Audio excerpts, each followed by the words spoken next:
Welcome. Almost gonna have a camera. One of these days we'll nail the intro. Not this day, my friends, but one of these days we'll nail the intro. Russell. 41 months. 41 months. That resub did not do you credit. It needs updated to take in account. It needs updated to take in account. Ooh, thank you. The news brought to you by Russell.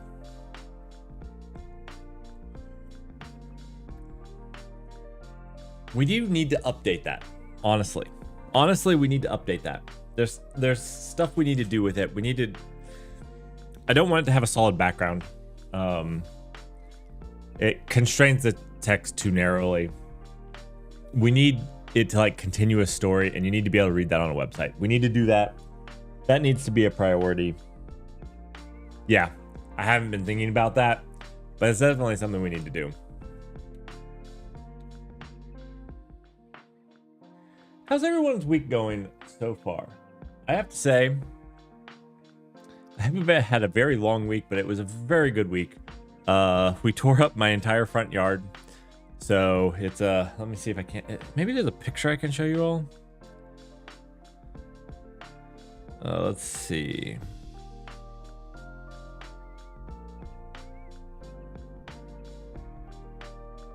Doesn't do it credit. I'll have to take another picture because you can see all the dirt. We regraded it. So basically, water flowed backwards towards the house, regraded it, which we got it all scraped off, which is what it needed. But it means there's no grass. And then it rained right afterwards. Perfect. But at least water is flowing away from the house now.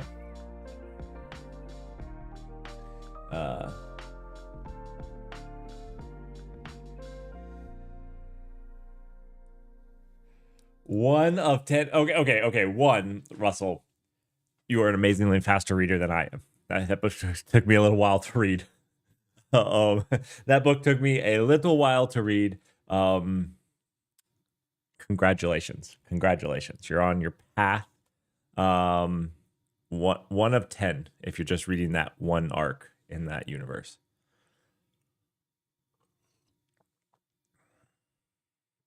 Because I think you started last weekend. Didn't you start last weekend? Ooh.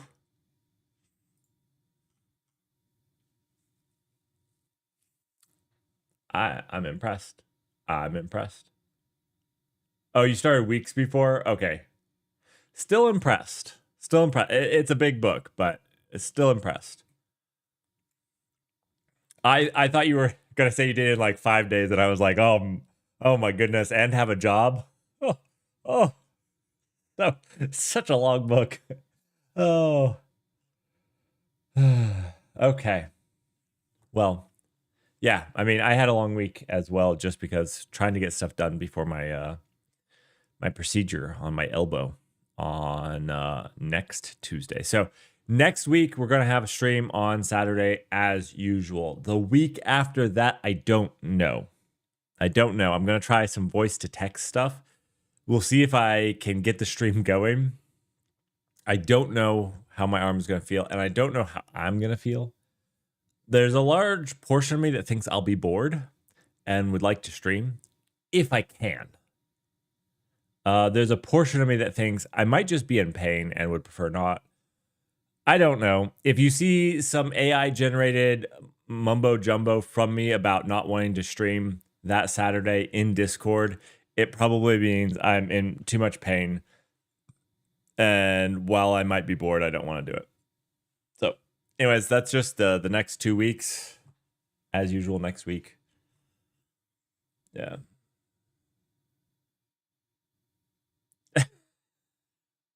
I don't know how to pronounce it. I don't know how to pronounce it, but the Odoterral, that's how I always pronounced it in the book. The Odoterral sword. It was made using Rust.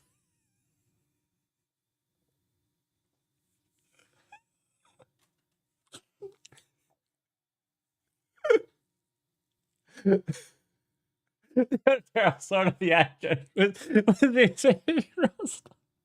This explains so much. This explains so much.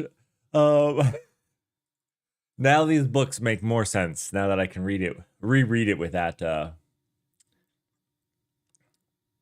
knowledge. Yeah, I was really not really sure how to pronounce that. Odoterral. Yeah, I think that's how I pronounce it in my head. Odoterral. I'm sure it's wrong. You can correct me. There were so many words that I didn't know how to pronounce that I just had to go with it and be like, yeah, it's fine. I didn't think I was ever going to talk about it live on stream. I never thought about that I would have to communicate with about this book with anybody else. So, all right. Well, the first piece of news that I have, I think, is going to come as a surprise to just about everybody in the tech community. No one saw this coming. Everybody was busy worrying about AI, talking about its effects, and nobody could have guessed, nobody could have foreseen. Nobody could have foreseen this. GitHub Actions runners were down. There was quite a bit of turmoil in GitHub. This was their only real report on it, although, and I know that they say GitHub Actions runner controller, so like they were talking about like the GitHub Actions runner controller that runs your Kubernetes pods having some issue. I also know that their self-hosted runners also or their hosted runners also got this issue where it suffered the same issue. So it wasn't just Arc. And there was a lot of issues for a while. And again, I know nobody foresaw GitHub having some downtime, but I thought it was worth bringing up. I know. This just ruined GitHub's exemplary report. I mean, everybody looked up to them as the company to most rely on with their critical infrastructure. And I just want to blame it on AI slop. That GitHub has gone down. Okay, we'll move on. I thought we would talk a little bit about open source. Sorry, I couldn't help myself. That was too fun of an opening. I have two exciting open source things that happened towards the that I'm saving towards the end of it because I want to end on a good note. There's two things that I brought up as interesting repositories, but I want to talk a little bit more about them. And maybe one sad thing. So we're going to start with maybe sad thing. And I was not involved in this at all, so I'm looking at it from an outside perspective. I want to bring light to it because it's something probably near and dear to some of us that are more intelligent than I am. But the Nix package core team has been disbanded. Now, I read through this and this seems like a heartfelt cry of they need help from the senior leadership. And it almost seems as like their effort to try to get some of that senior leadership to realize the issues that are coming through. That being said, I don't know anything about the coordination of the NixOS Foundation or any of the management teams or anything like that. But their Nix Packages management team has been disbanded for their reasons listed here.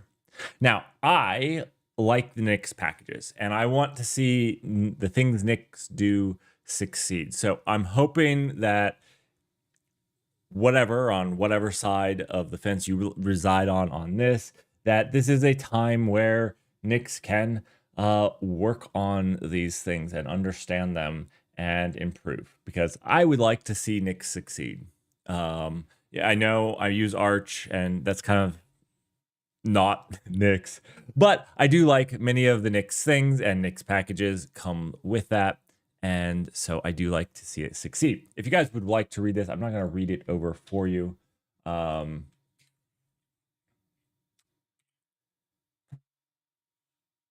it happened this week, and there you go. Now, again, I hope Nix the best.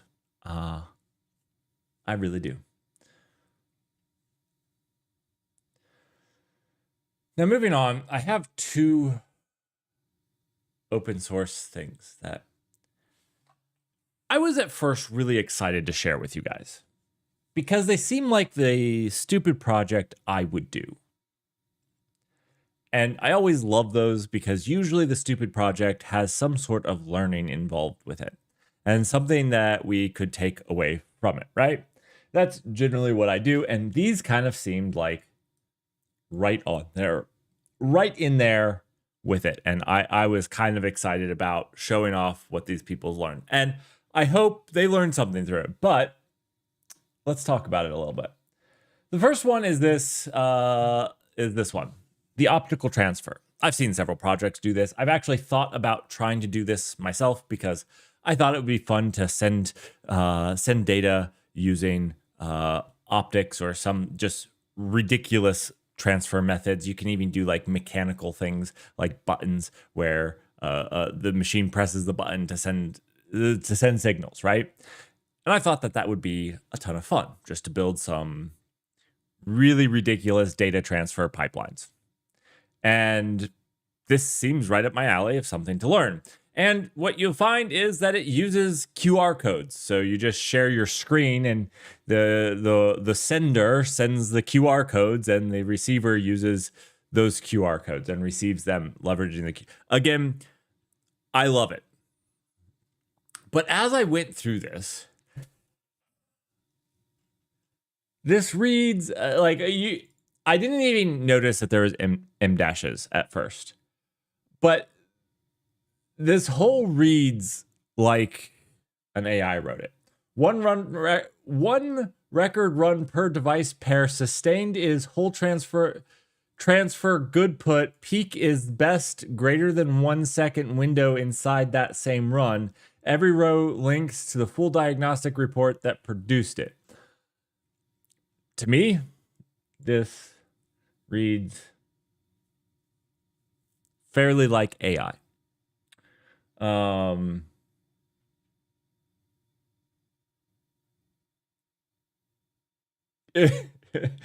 Gibberish, right? You know what the funny thing is?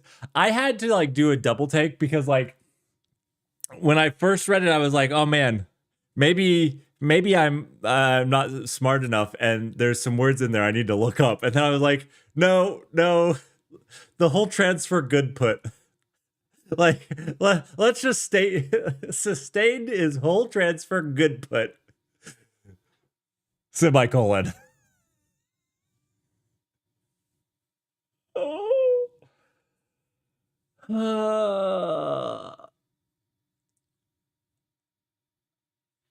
We need that on a shirt. machines communicate with smoke signals by overvolting the power supply. That you're talking about modern LLMs, I believe, Russell. But yes, in theory, stupid stuff like that would be fun to do. Like just figure out some really dumb ways to get machines to communicate together. I think that would sound quite fantastic. We should probably do it, and it would be a good learning experience. And I hope these people learn something through this.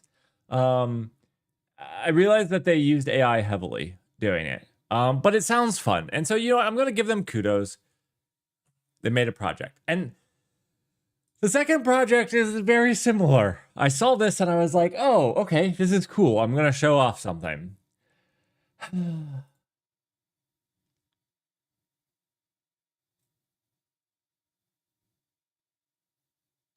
not even sure what this project does. I realized that I'm not sure what it does. At first, I was like, well, one, it uses Rust, so fantastic. And then two, I was like, oh, is an open source daemon that runs Cloudflare workers and durable objects on your own machine. So is this like an open source version of Cloudflare workers and durable objects? Well, I don't think so. Let's read what this one is. Each object is its own SQLite database. Okay, that's maybe fair. I think they mean each cell is its own SQLite database, but I think addressed by name and replicated to an S3 compatible bucket you own. I love that it won't use ones you don't own. Like, I'm glad that it has the logic built into it that it will only do it to ones you have proven to own. Nodes, we just started talking about nodes, coordinate through that bucket alone with no control plane or consensus. It is operating by both control plane and consensus. That S3 bucket, by definition, is both your control plane and your consensus. Whatever consensus they have on that is what you're using. That's your control plane and consensus. Because every object is its own small database. Application shard by construction. The contention and blast radius failures of one shared database are designed out, not managed. Idle cells hibernate to nearly nothing. It's not self-hosted. This is the real weird thing. It's not self-hosted because every CellD node embeds V8, the JavaScript engine. I'm not even sure what we're doing here. The fleet shares an S3 compatible bucket containing deploy. So everything is stored in S3, right? So we're not self-hosted. We're just storing it all in S3 and keeping a read-only replica, right? Is that what is happening here?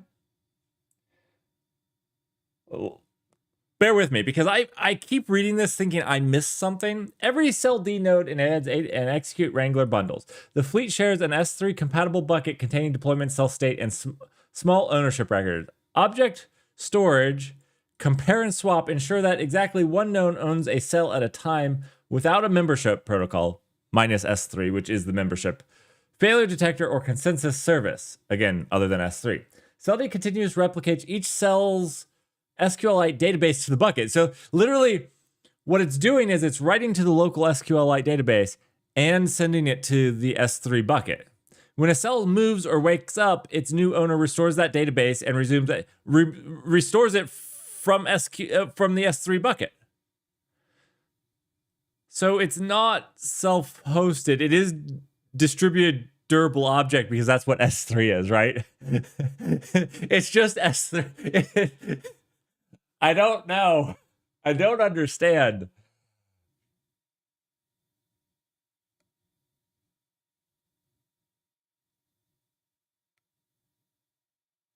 I don't know how it's cheaper.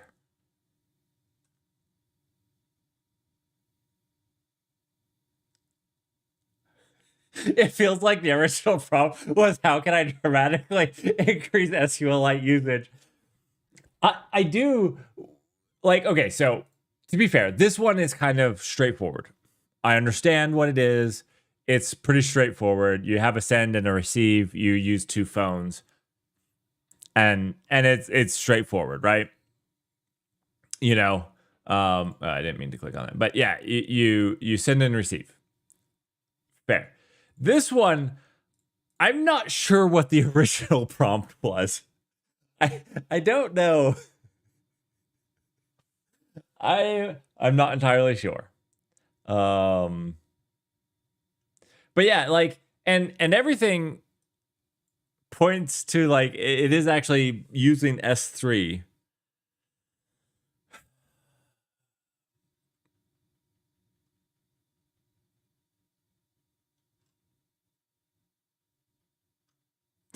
Anyways,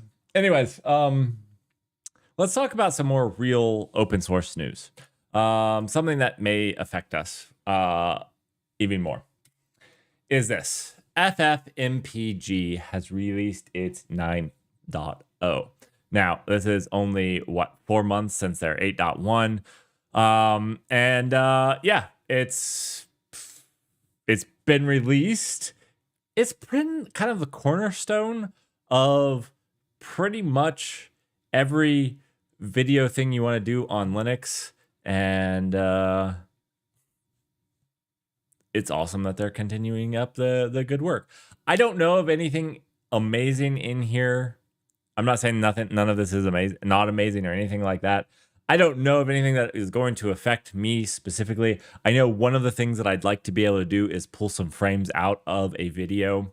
What I'd love to do is make it pull frames out of each of my YouTube video and make like pass those to an AI to tell it like to categorize my YouTube videos. I think that would be hilarious, but I don't need anything in here for it, but there you go. So anyways, kudos to them for releasing it. OpenCost 1.1 was something I just learned about. Now, I know that this came from KubeCost, and I knew about OpenCost, but what I found out just now in this 1.121 is that it now allows you to track your token usage. So if you're starting to wonder, hey, are my engineers token maxing? OpenCost actually has a way for you. Your GPU bill is rising. Your models are serving billions tokens, and you're wondering what it is. So is self-hosting cheaper than the SaaS API? This is what it's helping you understand. And so they've added that ability. So if that's you, if you're in that group and want to know, it's here. It's here. The era of token maxing was of all like 3 to 6 months long. People could have talked to me and I could have told them it was a bad idea, but they didn't talk to me and we had token maxing. And yeah. Anyways, so that's there.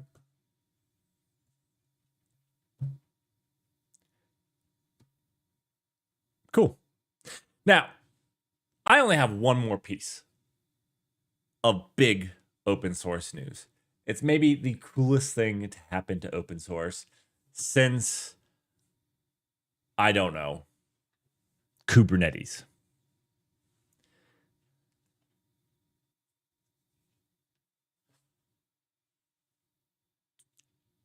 I don't know. And that is the next generation of Borrow Checker is on Nightly. So if you've been saying to yourself and saying, I really hate the Borrow Checker, I just can't stand the current iteration of borrow checking, and I need the newest, the shiniest. That's right. The Polonius Alpha Checker.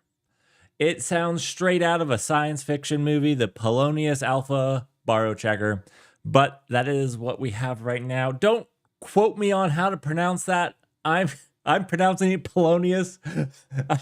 I'm like Odoterral. I'm not entirely sure that that's the correct way of pronouncing it, but that is how I'm pronouncing it right now. The Polonius Alpha Borrow Checker is out. Now, if you're wondering what this is, first I'm going to give this. Does it make Borrow Checker less annoying? And the answer is yes, if you hit the edge cases that it solves. Now, this has actually been an effort since like 2018. The Polonius Borrow Checker spun out of an effort in 2019. Right now, the AST Borrow Checker, or NLL, is the current thing that we use. And in 2018, they wanted to make the borrow checker more accurate, because right now what people don't realize is that there are edge cases where the borrow checker will refuse something that is actually valid. And the Polonius borrow checker is looking to increase the scope by making it flow context aware. What do I mean by that? I mean this basically. Okay, so what's new? The key thing that Polonius Alpha Borrow Checker enables, I like saying Polonius Alpha Borrow Checker because it just sounds more sci-fi, is that NLL does not is flow. I don't know why there is an is there. Is not. That the NLL is not flows. There is no does. Yeah, there's just too many words here. The key thing that the Polonius Alpha enables, that nil does not, comma. There just needs to be a comma. It's not too many words. Sorry. It just needs to be a... Man, I was thrown off by a single missed comma. That's how accurate my reading is, or my inability to... Anyways, I'm sorry. Man, I did not read this well. The key thing that the Polonius Alpha enables, that NLL does not, is flow sensitive borrow checking of lifetimes outlives relationships. Perhaps the smallest example of demonstrating that will pass with Polonius Alpha, but not with the current NLL, is this example right here. So basically, this is just showing off flow sensitive, where you can see that there are two different flows here. So here you have some and none. So there's two different routes this thing can return. And the original one can't tell if there's two separate flow returns. So this was kind of a big deal. Usually, sometimes you can just make your function smaller. There's a lot of ways you can get around this. Not a terribly big deal, but it is really nice that it is flow sensitive. So yeah, that's the biggest deal. There's a couple other examples down here. I think this is the big one that people think it would be really nice for when you want to do a default value, so you can get or return a default here. So I think this type of thing is really, really nice. And this is probably the most classic example you're going to see here. So yeah, that's what it does.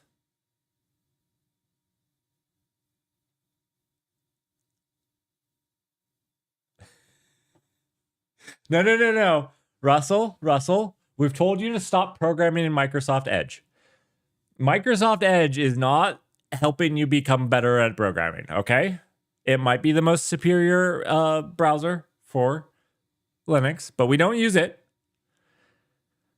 And that's not the edge case we're talking about. Yeah. Is it finally possible to implement a linked list in Rust? Well, I don't know that we want to jump to conclusions. We don't want to jump to conclusion. Linked list is still hard.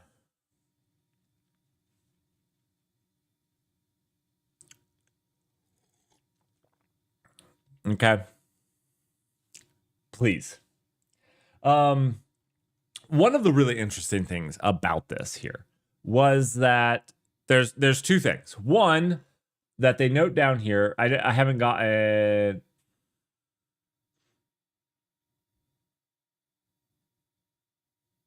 Okay. One thing that they put here is now Polonius Alpha is not perfect. Some programs that would compile under Legacy Polonius don't compile under Polonius Alpha. So basically, very interesting. And I don't understand where all the edges are. Okay. I don't understand where all the edges are, both Microsoft and like edge cases. The original Polonius was really slow. So the original Polonius was too slow. That's why it wasn't used. And the big thing that Polonius Alpha did was actually it's fast now, fast enough to be a competitor with an LL. But I thought that this was really cool that they added this, that there are some Polonius, the original Polonius, the slow Polonius, that won't compile with Polonius Alpha. And they give this one as an example. And that's really cool. One, that they pointed out, and two, that they are calling it Polonius Alpha. What I would love is I would love for a YouTube video on why Polonius Alpha cannot support this, because I'm sure that it has to do with the compile times or the performance aspect of it, but I don't understand what would cause that, right? Like, obviously there's a reason. I just don't understand what that is. I would love a nice blog article, Rusters, for those of you that are writing this, that are very talented. Please explain to me why, like I'm 5, keep it pretty simple, use big, pretty pictures, and that would be awesome. Anyways, performance is awesome. They tested on a bunch of the crates, of the 10,000 most downloaded crates, and it seemed to be in line with everything. So very cool. And there is a way to opt out. I like this. One, they gave you a way to opt out. And then they said, if you do this for some reason, please do tell us why on GitHub. And then they give you another one just in case GitHub is down, which we know almost never happens. But in case GitHub is down, they do give you a separate way to actually contact them with why you don't want Polonius Alpha.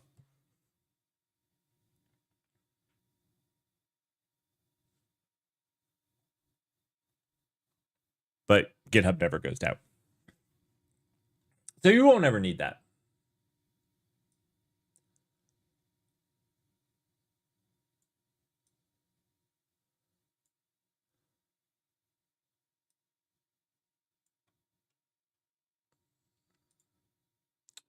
Oh. I missed an open source tab. Oops. Oopsie. There was another thing. I meant to end with the Rust. And then I have this section of Goodreads, and the first thing in the section of Goodreads was one of the things in open source that I was supposed to talk about. It's also a good read, maybe?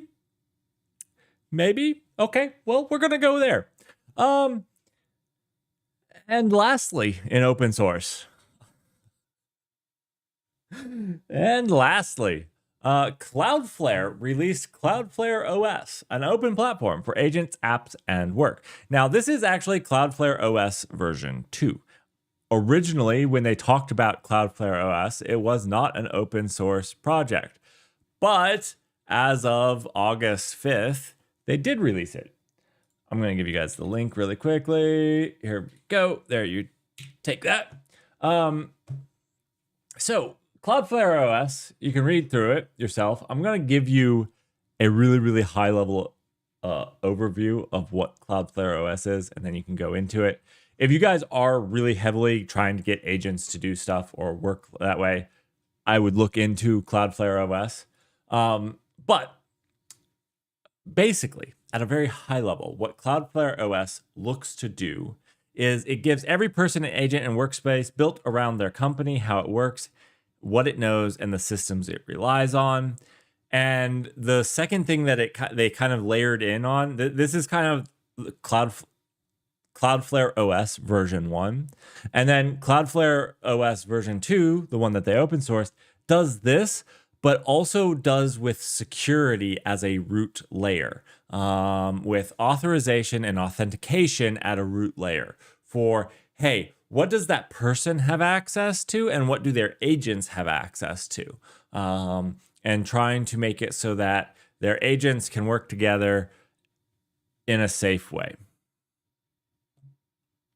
So they have like a what they learned from the first version, where they'll go like basically just what I talked about. Their first version was centered on individuals, collaboration, and that stuff like that. We rebuilt Cloudflare OS on new foundations to solve the security to be part of the platform, not something every person building on top of the app or using the agent has to implement correctly. That's actually one of my big security takeaways is you don't want to make everybody re-implement security for a lot of reasons. One, it's expensive if everybody has to think about their own security. Two, not everyone is going to do it right or care as much as they should. And three, the best security is when it just happens automatically for you. So if you're wanting to do agents like this, I think this is a great place to start because having that baked in at the root is the best option. Because I have seen so many people say, oh, my agent deleted the production database. Well, why did your agent have access to the production database? That was stupid.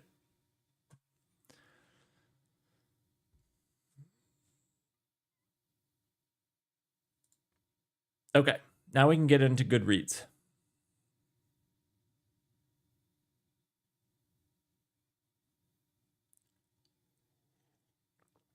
I found a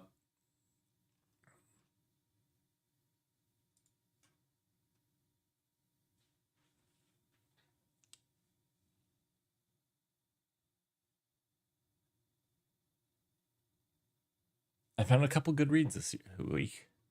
Black Hat and DEF CON are going on.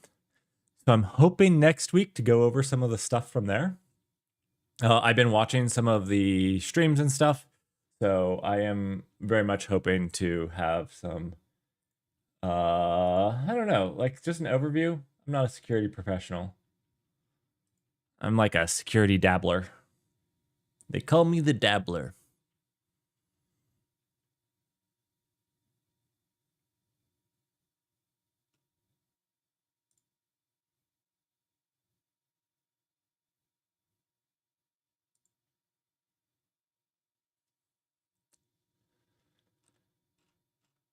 Sounds terrible. Don't repeat that.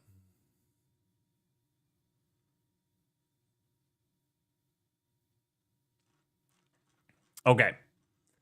Okay, so Goodreads. Let's talk about the first one. This one. It's very interesting. I thought this was great. I love this one. When random.bytes runs but doesn't work. I started reading this thinking, okay, it's probably not going to be that interesting. But as I got into it, it seemed pretty good. The commit message is 5 characters and simply the word runs. The commit message changes 1,534 lines of code. You can just stop there. The commit message is 5 characters and simply the word runs. Now, the great part here is that you know a human did this, because if an AI did it, it would be way more. It would be way more. So you can actually go see this commit message. I went, I looked for it. It actually is there, which is kind of fantastic. This is a commit message with runs. That's what it is. So it's pretty fantastic.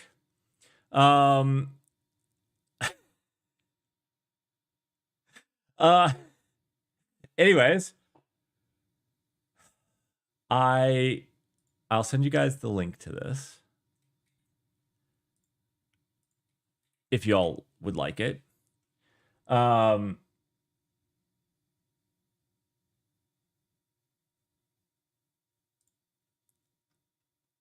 what this boils down to, what it boiled down to, was a bunch of layered software that built on top of each other. A curse of MicroPython. At the core, it appears to be a consequence of too many layers of complexity. There's the MicroPython library, the binding between the C code and the Python application, and the new functions that Coldcard is adding. Was the developer that made this patch actually a Python developer who was forced to write and handle C? There's a bunch of stuff that goes in this. This is one of the things when you get into really complicated systems that I like when you talk about it, is you say contributing factors. Like when you try to go into this, what were the contributing factors of this type of thing? Why it doesn't actually work? And I find these types of things to be really, really interesting. So while the commit is kind of funny, I think the whole concept of what the issue was actually really, really interesting, because I could see myself doing something like this because I don't know the C code that well. I don't know Python very well either. And so making this type of mistake on top of these types of things would be very easy for me to do. And there's so many layers of complexity because things are just layered on top of other things.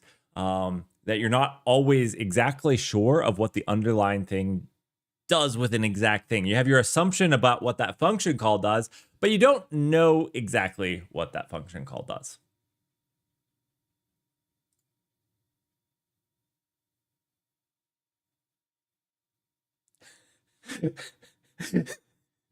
Russell, fantastic. Fantastic. That's awesome. All right. So this one is also a good read. I recommend reading these if you have the time. If you're looking for a little look, I am piling up some stuff to read, okay? I'm still reading some stuff, but I'm piling up some stuff to read. Now, I've been learning about how LLMs actually are how the inference system actually works. Like we understand the weighted models, but how does something like VLLM actually serve that to somebody, right? How does that all work? And I've been reading a little bit about it. I found this, and if you're interested in that, I think, like I said, I'm not an expert on it, so I'm just learning myself. It was a pretty good introduction to how VLLM would serve the content. Again, like I said, they could be completely wrong, and I wouldn't know. But it seemed logical. It seemed to make sense with the other things that I have read, and it kind of put all the things that I had questions about into one place. And it has references, so you can go and click on some of those and understand from different references, points of views, as well as just to fact check the things that are here. So I thought this was really cool. If you are looking at LLMs and how the inference systems work, go check this out. Go check it out. It's not too long. It took me a little while to read. It's a little dense. Like, so when you're going through it, if you're trying to actually understand, there's a lot of stuff to think about. There's a lot of pictures where you have to sit here and be like, okay, engine core client, engine core processor, output processor. Ooh, what are these? Okay. KV cache manager. Oh, okay. So we have a key value cache manager. This is our indexing like, again, this is the type of it takes a little thinking. You can't just read through it. You kind of gotta look at the picture, come back up here and be like, okay, our KV cache manager is the heart of page. Okay. And then you can come back to, anyways, that's how I read it, at least. Maybe you're all better at it, but I thought it was a good read, worth your read. I want to give a shout out to the people that wrote this, or person. Alec. I think his name is Alec. Cool. And I know it's 2025. I'm so late, but I found it and it was a good read. So there you go. All right, we have some security stuff. Nighthound, how are you doing? We have some security stuff. All right, just a note of how LLMs are making our days in security even better. I was on JFrog for a different reason. The different reason is something you'll see in just a second. But I was at JFrog for another reason, and I saw this. SQLite critical CVEs or LLM slop. Over the past few days, a newly created GitHub repo published a batch of SQLite vulnerability advisories as part of other 50 plus CVEs, which we believe are also LLM slop except one. NVD quickly flagged these as critical, and CISA's ADP agreed. But when JFrog security researchers dug in to verify, the claims fell apart. The cited code didn't even exist in those versions or referenced unrelated logic. When the testing the proof of concept payloads, they didn't work. None of these CVEs are listed in SQLite's official advisory page. All advisories in this repo seem AI generated when testing with a GPT-0.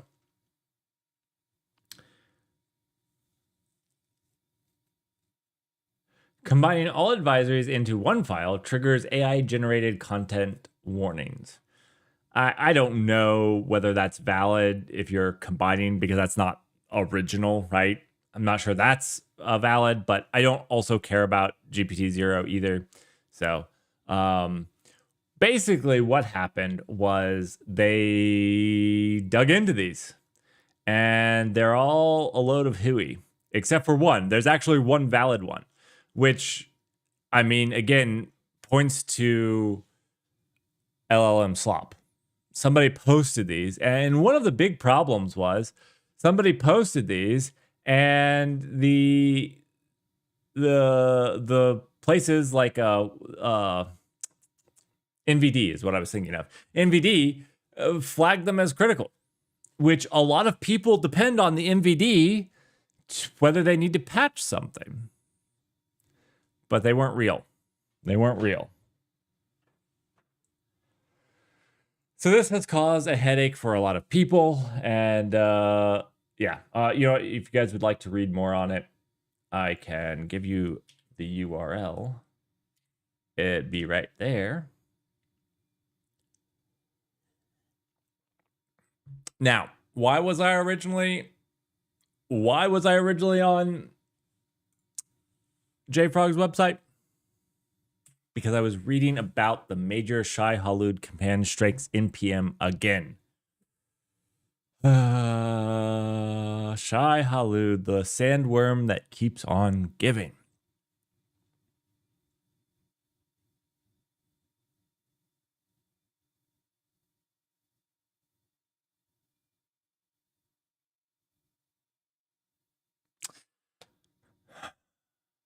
I don't know that I need to say more about this.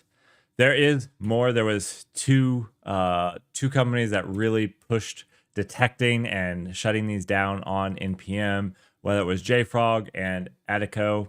Both of these companies did a lot to help prevent this. I don't know that I need to tell you all more, because I know that I've talked ad nauseum about Shai-Hulud and how to protect yourself. So I'm going to leave it as there. There is an ongoing attack. There are ways to protect yourself from these types of attacks that I implore you to do. If you don't know or understand them, please reach out to us on Discord. Myself or just about anybody that's watched this channel for any length of time can tell you how to take rudimentary steps to protect yourself from a Shai-Hulud campaign.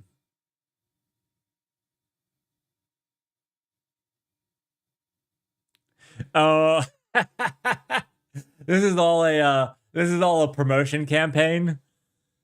I see. You know what? It's a good one. It's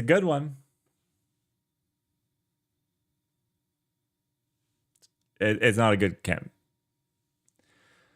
Last thing in the news. Only one more thing. After evaluating one of our upcoming models, Astra, we're treating it as our first critical model in the cybersecurity under our preparedness framework. If you're like, what? Well, I had to look up to it too because I didn't remember reading this. Now, I do remember after pulling up the preparedness framework, I do remember reading this a while ago. But yeah, this is their preparedness framework that you can go find. You know what? Let me go give you all this. You can go check out their preparedness framework. It's version 2. It hasn't been updated since 2025. And when they say critical, I was on that. But what they mean by critical when they say, hey, we're treating this as our first critical, they're talking about tracked categories. For each track category, we develop and maintain a threat model identifying specific risks to severe harms that could arise from the frontier capabilities of the domain and set corresponding capability thresholds that would lead to a meaningful increase in risk of severe harm. Oh, no, I didn't mean to click that. I did not mean to click. Oh, okay. SAG reviews and approves these threat models, capability thresholds, concretely describe things an AI system might be able to help someone do, or maybe do on its own that could meaningfully increase the risk of severe harm. High capability threshold means capabilities that are significantly increasing existing risk vectors of severe harm. Covered systems and that cross this capabilities threshold are required to have robust, effective safeguards that sufficiently minimize the associated risk of severe harm before they are deployed, and appropriate security controls are developed. Critical capabilities threshold mean capabilities that present a meaningful risk of a quantitatively new threat vector for severe harm with no ready precedent. Critical capabilities require safeguards even during the development of the covered system, irrespective of deployment spans. Says a bunch of stuff. This is kind of funny. I was rereading this, and as I was rereading, I was like, this is kind of, they already developed it, right?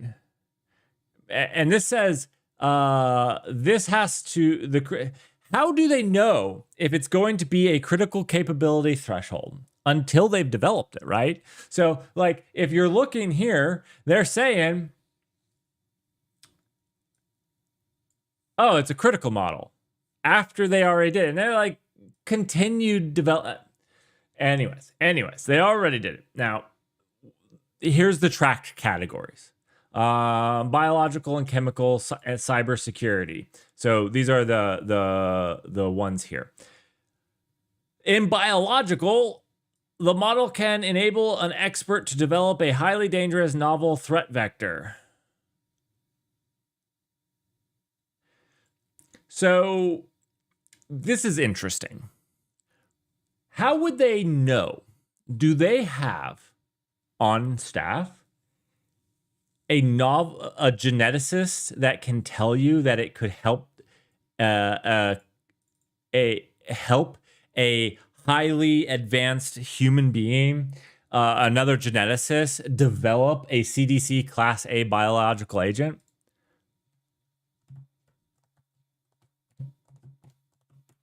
Like, how are they testing? They don't even know how to disconnect. Well, I guess that's Anthropic. I was going to say Anthropic doesn't even know how to air gap its machine, let alone whether their model. This is the only thing that I could find that would put it in critical. And the other thing that I find interesting is that what are you training it on? Because like the easy way to not have your AI do this as a sufficiently advanced statistical analysis machine is to not train it on that data. Right? Right? So that got me wondering, what have you been training on, OpenAI? This isn't Shakespeare that you've been training on. I don't know. It's a long-term plan where they have Ben and Jerry's. Okay. Anyways, they have, now my personal opinion is that it doesn't hold to this. Again, the only way a model gets critical is if the model can enable an expert, so another geneticist, a geneticist in creating biological agents, which in theory, this could be any model, right? The model can enable an expert to develop a highly dangerous novel threat vector. There are experts who, without the aid of a AI, can create novel threat vectors, right? Like there's actually people out there that can do this, which is a scary thought. It's a scary thought. But even the most dented one could enable an expert to do this, right? You could use it for automation to help you move faster. You could do so where do you draw the line with this definition? And I think it's just, here's the other, AI self-improvement, that it can, the model is capable of recursively self-improving. This is also a load of hooey and not what they're doing. I forgot about this one. It was down on the second page. The reason I don't like this one is that these are pre-trained models. They're GPTs, right? They're pre-trained models. And so it's not like the AI running there is getting smarter. What they define this as is like our AI researchers are leveraging GPT to help us research. That is not recursive self-improvement. The one that I would be is like Microsoft Tay, if you remember that. Tay.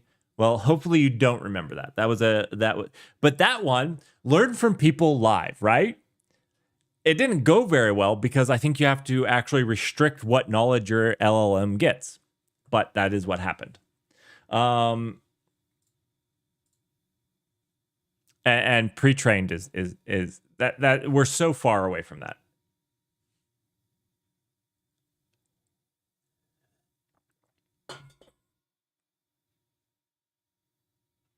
We are super far away from that. So anyways, that was the news.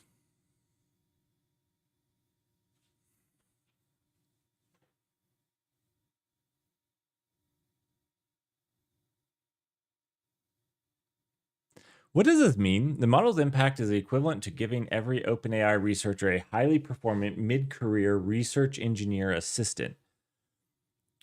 What is a mid-career research engineer assistant? What? Can I have one of those? I want one of those. Research engineer assistant. So it's an assistant to a research engineer. Do research engineers get assistants? I need an assistant. I need one of these. Relative to those researchers' 2024 baseline. What stipulation is this?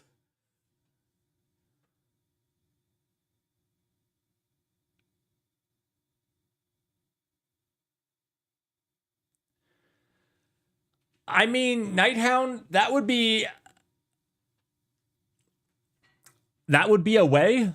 I think a lot of these are saying like, hey, we could have our current AI model train the next one.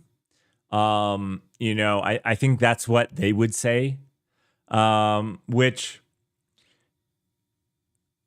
what we have will never do that anyways. So having like on the fly adaptive weights, I don't think is really super valid. I don't think a lot of the work is going into that because I don't think a lot of the experiments turned out very well with that, where you actually there is several different types of trainings that do that though,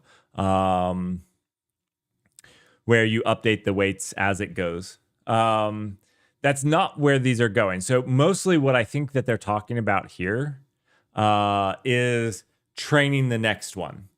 Now, the thing is, they're not effective at this, right? Because these AIs they only know what they've been trained on, right? And thus, they can really only do what they've done previously. Now, they can be leveraged to speed up what they've done previously. So if you want to do what you've done previously, but on a bigger model, they'd be great at helping you do that. And you'd be able to let them rip at doing that. But if you're talking about doing something innovative, well, they're actually really bad at being innovative. That's actually not what they do well. And so, because they're a sufficiently advanced statistical model. So I really dislike this one as far as how they're tracking it, because the fact of the matter is they're backwards looking by definition, by how they are. They're sufficiently advanced statistical analysis models, and they can speed up doing what you're doing, but not innovation. I've never seen an innovative model. Let me take you to this. Let me take you to this.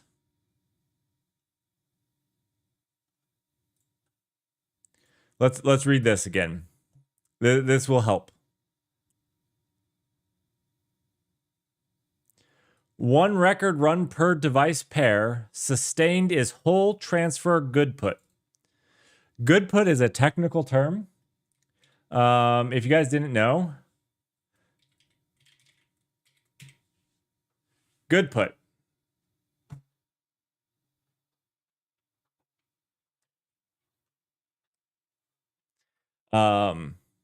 is a technical term that I don't think people use. Is a throughput in communication. Good put is the number of useful information bits delivered to a network in a certain destination per unit of time. So when they say, wait, where was it? Sustained is whole transfer good put. I don't know what this means, right? Peak is the best, greater than ones.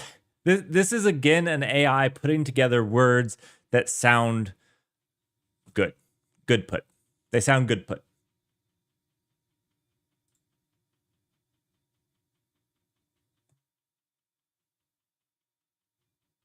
I think the AI used this. I've actually never heard somebody use the word good put. I've never. I think that this is AI generated to support this. I don't know.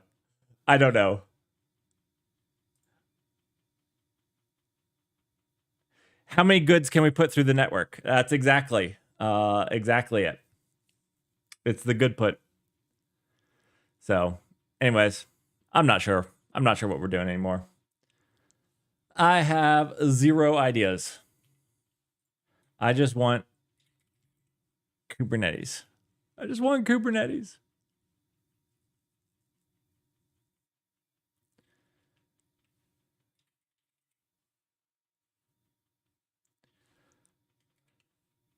Let's see. It is almost dinner time. I have half an hour. What should we do in half an hour? I'm working on my Home Assistant because I'm trying to do the ESP32 pass through that we've done with the training, but the disk failure is actually a pain point. And I didn't get the time to fix it because, like I said, we had all the work with the house being done. So I haven't fixed that. I didn't have the good put. To fix it. I actually think I need a new NVMe drive.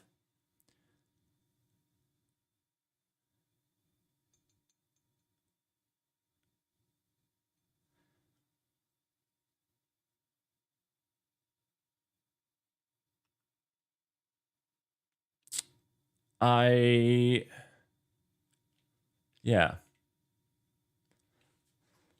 Yeah, you know, I didn't get a new NVMe drive yet.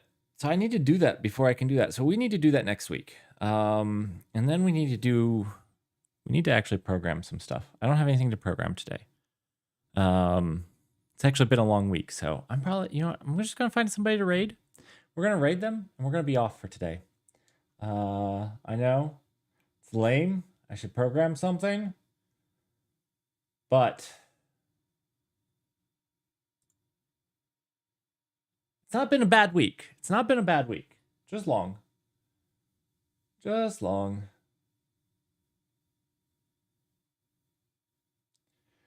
Buying memory in this economy. Dude, honestly, I was looking, I was like, oh, I need an NVMe drive, and everything's so expensive.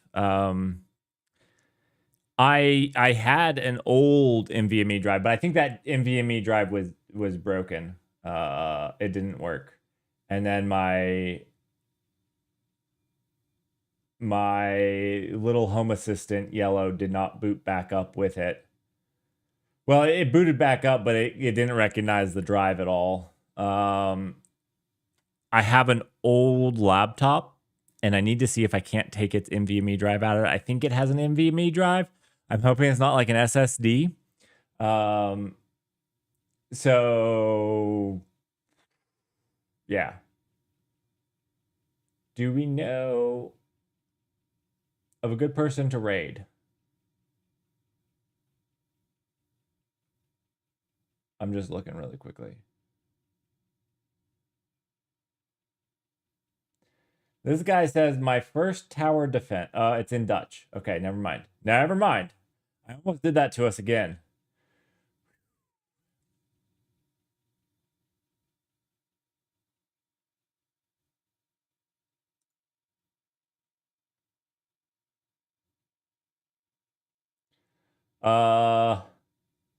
Okay, here's one in English. It looks like the guy is building a Mandelbrot, which is pretty cool. I've never seen this guy. Last one, I got banned. That was wild.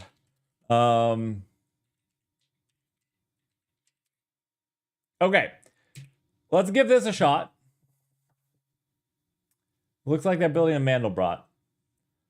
And thanks everybody for joining. Next week we're gonna try to train an Alfred, my good man. We're gonna try to do that next week. And I'm gonna try to have it all set up for us to do that. Have yourselves a fantastic week, and I'll see you next Saturday.